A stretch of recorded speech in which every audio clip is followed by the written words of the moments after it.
Hello everyone, स्वागत है आपका इस यूट्यूब चैनल पर। आज हम लोग एक नया टॉपिक करने के लिए जा रहे हैं। पिछली क्लास में हम लोगों ने सीरीज कॉम्बिनेशन में रेसिस्टर को देखा था, पैरेलल कॉम्बिनेशन में रेसिस्टर को देखा था और उस पर किस तरह से आपको न्यूमेरिकल बनाना है ये भी बताया था। पिछले कुछ क्लासों से आपको मेरा इमेज यानी कि जो है फ़ोटो वीडियो में नहीं दिख रहा होगा। उसके पीछे का रीज़न अब देखिए, हर एक समय हर एक सुविधा हर जगह पे उपलब्ध नहीं होती है, लेकिन फिर भी मैं वीडियो लगातार जो है आपके लिए क्या कर रहा हूँ, डालते जा रहा हूँ। तो और यूट्यूब चैनल को चलाना आसान बात नहीं होता है और अकेले ये चलता नहीं है। तो जब तक सारी सुविधाएं उपलब्ध नहीं होंगी अच्छे से वीडियो बनता नहीं है। तो यूट्यूब चैनल लगातार मैं अपना जारी रखे हुए हूँ। इसके पीछे लोगों का स्वार्थ ही होता है, मेरा भी स्वार्थ है, ऐसी बात नहीं है कि मेरा स्वार्थ नहीं है। तो चलिए इसको स्टार्ट करते हैं। आज जो हम पढ़ेंगे वो पढ़ेंगे heating effect of electric current. आपको मेरे बोली पर ध्यान देना है। आपको मेरा एक्सप्रेशन आज नहीं दिखेगा, कुछ वीडियो में भी नहीं दिखेगा एक्सप्रेशन, तो बोली पर आप फोकस कीजिए और पढ़िए। तो heating effect of electric current को हिंदी में कहा जाता है विद्युत धारा का उष्मीय प्रभाव। अब क्या होता है कि हीट, जहाँ तक हम बात करते हैं, हीट जो होती है वो सभी डिवाइस में होती है, फ्लो ऑफ करंट पे, बट सभी हीट को यूटिलाइज नहीं कर पाते हैं। हीट को यूटिलाइज करने के लिए एक अलग डिवाइस होती है जिसका काम ही होता है सिर्फ हीट को यूटिलाइज करना, क्योंकि उनसे हमें सिर्फ हीट ही मिलती है। अब जैसे आप अपना मोबाइल चार्ज लगाते हैं तो भी हीट होती है, आप अपना लैपटॉप चार्ज लगाते हैं तो वो भी हीट होती है, लेकिन उसके अंदर उतना हीट नहीं होता है और वो इक्विपमेंट्स जो हैं हीट को यूटिलाइज करने के लिए नहीं बने हुए हैं। अगर आप 5 मिनट ठीक है लैपटॉप चार्ज करें तो कम हीट होगी, ज़्यादा देर चार्ज करें तो ज़्यादा हीट होगी। ये सब आगे पढ़ेंगे हम लोग। लेकिन बहुत ऐसे डिवाइस होते हैं जो कि क्या करते हैं, हीट को यूटिलाइज करते हैं, यानी उनका काम ही होता है हीट को यूटिलाइज करना। जैसे कि हम कह सकते हैं हमारा टोस्टर मशीन, हमारा जो टोस्टर मशीन होता है, ठीक है, टोस्टर मशीन हुआ, आयरन हुआ, ठीक है, इलेक्ट्रिक हीटर हुआ, या फिर हम लोग जो जग या मग जो यूज करते हैं पानी गर्म करने वाला वो हुआ, ठीक है। तो ये सारे, यहाँ तक कि हमारा इलेक्ट्रिक बल्ब भी जो होता है, पहले हमारा जो येलो टाइप बल्ब आता था, येलो वाला 100 वाट का, ठीक है, इलेक्ट्रिक बल्ब आता तो अभी भी है लेकिन कम यूज होता है क्योंकि उसकी इफिशियंसी ज़्यादा है, तो क्षमता कम होने के लिए। तो ये सारे जो इक्विपमेंट्स हैं, ये इक्विपमेंट्स क्या यूज़ करते हैं, ये हीट को यूटिलाइज करते हैं, क्योंकि इनको हमें, अब ब्रेड को पकाना है टोस्टर में तो हीट नहीं मिलेगा तो ये पकेगा कैसे। हमें कपड़े को प्रेस करना है, उसके लिए हीट चाहिए, तो ये आयरन, हीटर, जग, इलेक्ट्रिक बल्ब, ये सब क्या करते हैं, हीट को यूटिलाइज करते हैं। अब ये जो हीट को यूटिलाइज करते हैं, ये कैसे हीट को यूटिलाइज करते हैं, तो आपको पता है कि किसी भी, देखिए, किसी भी वायर में, इलेक्ट्रिक सर्किट में जब हीट करंट फ्लो होता है, तो जब करंट फ्लो होता है तो वो करंट जो है वो क्या, करंट के अंदर क्या फ्लो होते हैं, इलेक्ट्रॉन्स फ्लो होते हैं। यहाँ पे आप ध्यान दीजिएगा, मान लीजिए कि एक इलेक्ट्रिक वायर है, इस तरह से हम लोग समझते हैं, इसके तरफ से क्या हो रहा है कि इलेक्ट्रॉन्स जो हैं फ्लो हो रहे हैं। इलेक्ट्रॉन्स क्या हैं, फ्लो हो रहे हैं। फ्लो ऑफ इलेक्ट्रॉन को ही हम करंट कहते हैं। और ये इलेक्ट्रॉन्स जब फ्लो होते हैं तो ये आपस में क्या होते हैं, कोलाइड करते हैं। कोलाइड करने का मतलब क्या हुआ कि टकराते हैं। इनके बीच क्या होता है, कोलिजन होता है, कुछ ना कुछ इनके बीच क्या होता है, कोलिजन होता है। और कोलिजन से आप समझ सकते हैं कि जब ठंडी के दिन में या जनरली आप जो है अपने हाथों को रब करते हैं या अपने हाथों को क्लैप करते हैं, ताली बजाते हैं, तो आपका हीट क्या होता है, हीट जनरेट हो जाता है। आपका क्या होता है, हीट जनरेट। या आप ये जनरली सोचते होंगे कि जब आप बहुत तेज़ दौड़ते हैं तो जूते के अंदर से भी आपके पैर में क्या होता है, हीट जनरेट होता है। तो वो क्या होता है कि हमारा जूता और हमारा पैर अर्थ के साथ क्या कर रहा है, कोलाइड कर रहा है, यानी कि उसका कोलिजन हो रहा है। तो कोलिजन हो रहा है तो कोलिजन यानी कि टकराव हो रहा है। टकराव से क्या प्रोड्यूस हुआ, हीट प्रोड्यूस हो रहा है। उसी तरह से इलेक्ट्रॉन का जब फ्लो होता है तो इलेक्ट्रॉन के फ्लो से क्या होता है कि वो जो इलेक्ट्रॉन्स आपस में टकराते हैं, उनके बीच कोलिजन होता है, तो क्या होता है, हीट प्रोड्यूस होता है। तो वो जो हीट प्रोड्यूस होता है वो कम अमाउंट में होता है, इसलिए हमें पता नहीं लगता है। तो इलेक्ट्रिक करंट प्रोड्यूस हुआ, यानी कि इलेक्ट्रिक एनर्जी कहीं ना कहीं क्या हो रही है, हीट एनर्जी में कन्वर्ट हो रही है। इलेक्ट्रिक एनर्जी जो हमारा है, इलेक्ट्रिक एनर्जी जो हमारा है, वो कहीं ना कहीं हीट एनर्जी में क्या हो रहा है, कन्वर्ट हो रहा है। और आपको ये पता है कि एनर्जी जो होती है वो देखिए, एनर्जी कंजर्वेशन से आपको ये पता है कि एनर्जी जो होती है वो कंजर्व होती है। एनर्जी ना ही क्रिएट की जा सकती है, ना ही डिस्ट्रॉय की जा सकती है। उसको एक रूप से, यानी एक फॉर्म से दूसरे फॉर्म में हम चेंज करते हैं। हम लोग 9th क्लास में ये बातें पढ़ चुके हैं। तो एनर्जी कहीं ना कहीं कंज्यूम कर रही है, कंजर्व हो रही है। तो इस तरह से हीट क्या होता है, प्रोड्यूस होता है। अब क्या हुआ, अब बोला जाएगा कि अब इस हीट में ये टोस्टर, आयरन हीटर, जग, इलेक्ट्रिक बल्ब, इन सब में हीट ज़्यादा कैसे प्रोड्यूस हो जाता है। तो इसके लिए आता है, इसके लिए जरूरी होता है रेसिस्टेंस। क्या जरूरी होता है, रेसिस्टेंस। क्या जरूरी होता है, रेसिस्टेंस। अब कुछ ऐसे इक्विपमेंट होते हैं जो इनके अंदर यूज किए जाते हैं, जैसे कि हमारा मान लीजिए कि हीटर में इस प्रकार का कॉइल होता है, आप लोगों ने देखा होगा, इस प्रकार का ऐसे कॉइल होता है जिसे कि हम लोग नाइक्रोम का वायर कहते हैं, हम लोग लगा देते हैं। अब इस वायर का मेल्टिंग पॉइंट जो होता है, मेल्टिंग पॉइंट मतलब गलने का पॉइंट, यानी टूटे, ये होता है हाई। अब जब मेल्टिंग पॉइंट हाई होता है तो ये क्या करता है कि अपने अंदर ज़्यादा से ज़्यादा हीट को एब्जॉर्ब करने की इसके पास क्षमता है। यानी कि हीट एब्जॉर्ब कब करेगा, जब इसका रेसिस्टेंस हाई होगा। रेसिस्टेंस क्या होगा, हाई होगा।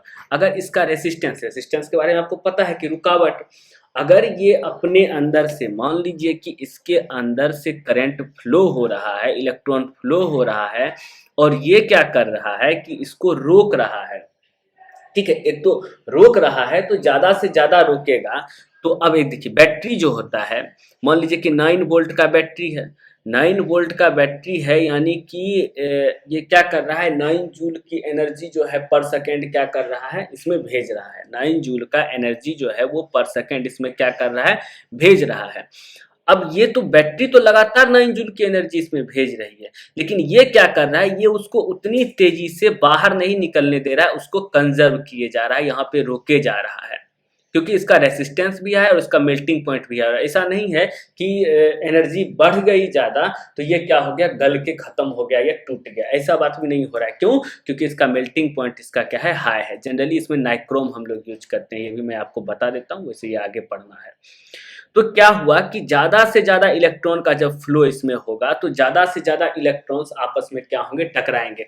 अभी जो इलेक्ट्रॉन्स फ्लो हो रहा था वो बाहर निकला ही नहीं कि पीछे से फिर बैटरी ने 9 वोल्ट का जो है वो 9 जूल का पर सेकेंड का एनर्जी भेज दिया। तो ज्यादा से ज्यादा जब एनर्जी इसके अंदर भेजी जा रही है तो उस कंडीशन में क्या हो रहा है कि ज्यादा से ज्यादा इलेक्ट्रॉन्स जो हैं वो आपस में क्या कर रहे हैं, कोलाइड कर रहे हैं। ज़्यादा से ज़्यादा इलेक्ट्रॉन्स आपस में क्या कर रहे हैं, कोलाइड कर रहे हैं एक जगह पे। और जब इलेक्ट्रॉन्स कोलाइड कर रहा है तो उससे क्या हो रहा है कि हीट प्रोड्यूस हो रहा है। जब इलेक्ट्रॉन्स कोलाइड कर रहे हैं तो उससे क्या हो रहा है कि हीट प्रोड्यूस हो रहा है, और उसी हीट का हम लोग यूज टोस्टर, आयरन हीटर, जग, इलेक्ट्रिक बल्ब, इन सब में क्या करते हैं, कर देते हैं। इन सब में उसी हीटर का यूज कर दिया जाता है। अब जो आपको समझना है, अब कुछ पॉइंट्स हम लोग देखेंगे। अब बात करते हैं हीट की। क्या बात करते हैं, हीट कैसे प्रोड्यूस हुआ। तो हीट तो एनर्जी का ही एक रूप हुआ, फॉर्म हुआ, ये तो आपको पता लग गया। अब हीट, जब ज़्यादा से ज़्यादा इलेक्ट्रॉन्स आपस में कोलाइड कर रहे हैं तो उससे क्या हो रहा है कि रेसिस्टेंस हो रहा है, रेसिस्टेंस पैदा हो रहा है, यानी कि रुकावट पैदा हो रहा है।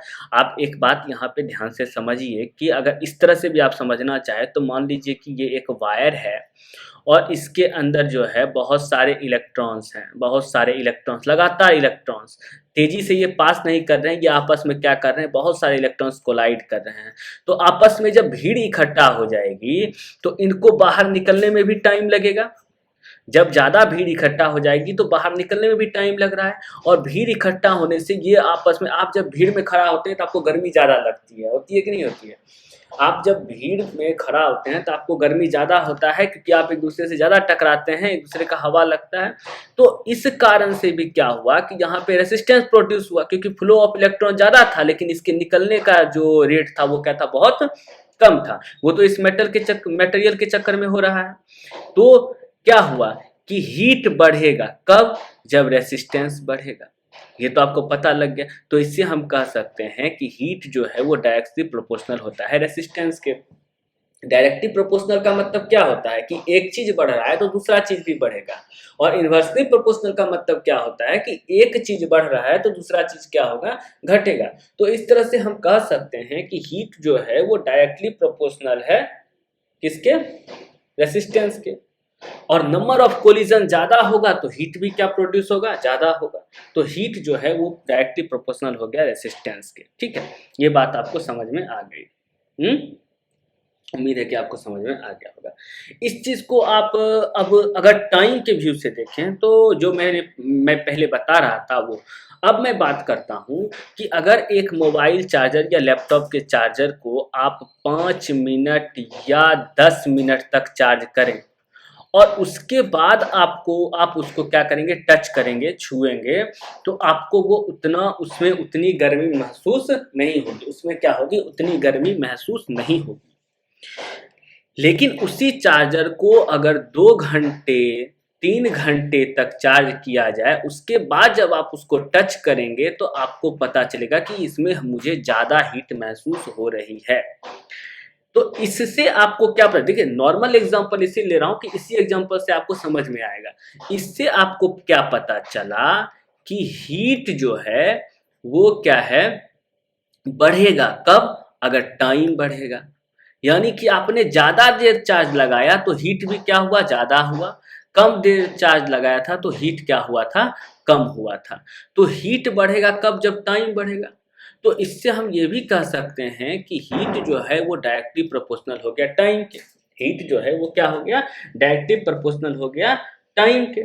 यानी कि जितने टाइम में तक हम लोग चार्ज लगाएंगे, यानी इक्विपमेंट को लगाए रखेंगे, उतना ज्यादा हीट क्या होगा, प्रोड्यूस होगा। अब तीसरी बात आती है करंट पे। तीसरा बात किस पे आते हैं हम लोग, करंट पे आते हैं। अब हीट और करंट के बीच में क्या रिलेशन है, तो अभी आपने देखा यहाँ पे देखिए कि मान लीजिए मैंने बोला कि 9 वोल्ट की बैटरी है, यानी कि ये 9 जूल पर सेकेंड के हिसाब से क्या कर रहा है, इसके अंदर एनर्जी जा रही है, यानी कि इलेक्ट्रॉन का फ्लो हो रहा है। अब जब 9 जूल पर सेकेंड के हिसाब से फ्लो हो रहा है तो आप देखिए कि जितना ज़्यादा हम करंट फ्लो कर रहे हैं, जितना ज़्यादा हम करंट फ्लो कर रहे हैं, उतना ज़्यादा ही आपस में इलेक्ट्रॉन्स कोलाइड हो रहे हैं। फिर से मैं करता हूँ यहाँ पे, हम देख रहे हैं कि हम जितना ज़्यादा करंट फ्लो कर रहे हैं उतना ही ज़्यादा इलेक्ट्रॉन्स क्या हो रहा है, कोलाइड हो रहा है। अब 9 जूल पर सेकेंड यानी कि 9 वोल्ट कहने का मतलब क्या हुआ कि यहाँ पे 9 जूल की एनर्जी पहले से मौजूद है 1 सेकेंड में, अगले सेकेंड फिर 9 जूल की एनर्जी आ गई, अगले सेकेंड फिर 9 जूल की एनर्जी आ गई। यानी कि पहले सेकेंड 9 जूल, अगले सेकेंड हो गया 9 जूल का स्क्वायर। यानी कि करंट जो है वो लगातार अपने स्क्वायर के टर्म में क्या होते जा रहा है, बढ़ते जा रहा है। यानी कि हम ये कह सकते हैं कि हीट जो है बढ़ेगा अगर फ्लो ऑफ करंट क्या होगा, फ्लो ऑफ करंट क्या होगा, बढ़ेगा। फ्लो ऑफ करंट बढ़ेगा तो हीट भी क्या होगा, बढ़ेगा। ये आपको समझ में आ गई होगी। लेकिन क्या पहला सेकेंड में 9 जूल आया, फिर 9 जूल आया, तो ये स्क्वायर के टर्म में बढ़ता है। यानी कि हीट क्या होता है, ये डायरेक्टली प्रोपोर्शनल होता है फ्लो ऑफ करंट के स्क्वायर का। हीट क्या होता है, वो डायरेक्टली प्रोपोर्शनल होता है फ्लो ऑफ करंट के स्क्वायर का। तो ये 3 बातें आपको समझ में आई। इसको आप इक्वेशन के हिसाब से भी लिख सकते हैं, इक्वेशन 1, इक्वेशन 2, इक्वेशन 3। ये आप इस इक्वेशन के हिसाब से भी आप क्या कर सकते हैं, लिख सकते हैं। ठीक है, बहुत ही आसानी से आप क्या कर सकते हैं, लिख सकते हैं। अब जो मैं आपको बताने जाऊंगा नेक्स्ट स्लाइड में, आप इसको समझिए कि जो ऑब्जर्वेशन अभी मैंने आपको कराया, जो ऑब्जर्वेशन अभी मैंने आपको कराया, उसी ऑब्जर्वेशन को बहुत पहले ही एक साइंटिस्ट ने कर लिया था। उन साइंटिस्ट का नाम था, क्या नाम था, जूल। क्या नाम था, जूल। इसीलिए इसको हम जूल्स लॉ ऑफ हीटिंग कहते हैं, या फिर आप कह सकते हैं इसको जूल्स लॉ ऑफ हीटिंग कहते हैं। इसीलिए इसको जूल्स लॉ ऑफ हीटिंग कहा जाता है। अब जूल्स लॉ ऑफ हीटिंग को आपको प्रूफ करने के लिए दिया जाएगा, तो एक तो ये भी है कि आप यहां से भी कर सकते हैं कि इक्वेशन 1, इक्वेशन 2 और इक्वेशन 3 को लें और हीट को डायरेक्टली प्रोपोर्शनल कर दें आई स्क्वायर आर टी के। क्या कर दें? हीट को डायरेक्टली प्रोपोर्शनल कर दें आई स्क्वायर आर टी के। लेकिन फिर प्रोपोर्शनलिटी के साइन के जगह पे आपको कुछ दूसरा लगाना पड़ेगा, तो मैं दूसरा तरीका आपको बताता हूँ। दूसरा तरीका हमारा क्या है? दूसरा तरीका हमारा क्या है, हम उसको देखते हैं। ठीक है, नेक्स्ट स्लाइड पे। ठीक, दूसरा तरीका हमारा क्या है? दूसरा तरीका हमारा ये है कि आप लोग ये जानते हैं कि मान लीजिए कि ये एक इलेक्ट्रिक सर्किट है, इसमें बैटरी लगा हुआ है, वैसे इसको सेल कहते हैं, ज़्यादा लगाऊंगा तब बैटरी होगा। इसमें जो है मान लीजिए कि कोई एक कंडक्टर लगा हुआ है। अब इसमें क्या हुआ कि लो पोटेंशियल से हाई पोटेंशियल तक क्या जाएगा? करंट जाएगा। लो पोटेंशियल से हाई पोटेंशियल तक करंट जाएगा। आपको ये पता है कि करंट लो पोटेंशियल से हाई पोटेंशियल जाएगा। अब इस करंट को लो पोटेंशियल से हाई पोटेंशियल तक ले जाने में क्या करना पड़ेगा? वर्क डन करना पड़ेगा। क्या करना पड़ेगा? वर्क डन होगा। आपको ये मैंने पोटेंशियल डिफरेंस में पढ़ा दिया है, लेकिन फिर से देखिए कि लो पोटेंशियल से हाई पोटेंशियल तक ले जाने में क्या करना पड़ेगा? वर्क डन करना पड़ेगा। और ये वर्क करेगा कौन? तो ये वर्क करेगा ये बैटरी। कौन करेगा ये वर्क? ये वर्क करेगा ये बैटरी करेगा। ये वर्क कौन करेगा? बैटरी करेगा। ठीक है। अब आपको ये एक चीज पता है कि वर्क डन यानी कि कार्य, वर्क डन यानी कि कार्य, 9th में पढ़ा होगा कि efficiency of work is called energy. Efficiency of do work is called efficiency, यानी कि कार्य करने की क्षमता को हम लोग क्या करते हैं? एनर्जी कहते हैं। Energy, efficiency to do work is called energy कहते हैं। तो ये वर्क डन जो है हमारा, उसको हम एनर्जी के इक्वल लिख सकते हैं कि नहीं लिख सकते हैं? बताइए। वर्क डन जो हमारा है उसे हम एनर्जी के इक्वल लिख सकते हैं कि नहीं लिख सकते हैं? और अगर बैटरी के टर्म में वर्क डन बोला जाए क्या होता है, तो क्या होता है? आपको पता है कि potential difference V equal to होता है W/Q। तो यहाँ से वर्क डन W हम निकालेंगे तो V इंटू क्यू हो जाएगा। तो एक काम करते हैं, इस वर्क डन की जगह पे V इंटू क्यू हम लिख देते हैं। ये आपको प्रूफ करने के लिए आएगा जूल्स लॉ ऑफ हीटिंग, तब आपको इस तरीके से करना है। तो हमने क्या कर दिया? V इंटू क्यू कर दिया। अब ये V इंटू क्यू जो हुआ वो एनर्जी के बराबर हुआ। ये किसके बराबर हुआ? एनर्जी के बराबर हुआ। ठीक है। अब ये एनर्जी को हम क्या करते हैं? एनर्जी तो कन्वर्ट हो रही है इसमें हीट में, तो हीट एनर्जी में कन्वर्ट हो रही है। अब मैं क्या करूंगा कि V into Q is equal to हमने हीट लिख दिया। अब हीट बराबर क्या हो जाएगा? V की वैल्यू कितनी होती है? ओम्स लॉ से IR होती है, from Ohm's law. V equal to IR क्या होता है? From Ohm's law. Ohm's law से V इक्वल टू क्या होता है? IR होता है। ठीक है, V इक्वल टू क्या होता है? IR होता है। तो यहाँ पे तो हीट इक्वल टू IR आपको आ गया। और Q यानी कि चार्ज। अभी मैंने बोला कि हीट जो है वो डायरेक्टली प्रोपोर्शनल होता था किसके? चार्ज। क्या मतलब हो गया? किसके? IT के। I चार्ज, IT कैसे? आपको पता है Q equal to IT। I बराबर Q/T। आप लोग ये जानते हैं कि I इक्वल टू क्या होता है? Q/T होता है। तो Q के जगह पर हम लोग क्या लिख सकते हैं? IT लिख सकते हैं। हाँ, यहाँ से आप लिख सकते हैं इसको I इक्वल टू Q/T। आपको ये तो पता है कि करंट, चार्ज फ्लो, एक कूलम आवेश को 1 सेकेंड में फ्लो होना ही क्या कहलाता है? हमारा चार्ज कहलाता है, करंट कहलाता है। सॉरी, एक कूलम चार्ज को 1 सेकेंड तक फ्लो होना ही क्या कहलाता है? करंट कहलाता है। तो यहाँ से अब हमारा हीट की वैल्यू जो आ गई वो आ गई I स्क्वायर RT। क्या आ गई? I स्क्वायर RT आ गई। यही है जूल्स लॉ ऑफ हीटिंग। इसे क्या कहते हैं हम लोग? जूल्स लॉ ऑफ हीटिंग कहते हैं। ये आपको प्रूफ करने के लिए आएगा। तो जिस तरीके से बताया है मैंने, इसी तरीके से आपको बस सिलसिलेवार तरीके से आपको क्या करना है? लिख देना है। यहाँ पे लिख देना है कि from Q equal to IT और from Ohm's law V equal to IR। और पोटेंशियल डिफरेंस जो होता है वो वर्क डन बाय Q के बराबर तो होता ही होता है। तो उम्मीद है कि आपको ये heating effect of electric current में जूल्स लॉ जो है वो समझ में आ गया होगा। नेक्स्ट क्लास में हम लोग पावर के बारे में पढ़ेंगे, फिर उसके आगे क्लास में कॉमर्शियल यूनिट ऑफ पावर पढ़ेंगे और हमारा ये चैप्टर क्या हो जाएगा?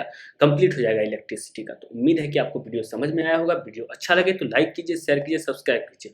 और किसी प्रकार की कोई क्वेरी हो, कोई भी क्वेरी हो, वीडियो ना अच्छा लगे तो बिंदास बोल दें, कमेंट कर दें, कोई दिक्कत नहीं है, ठीक है। So thank you very much, मिलेंगे नेक्स्ट वीडियो में।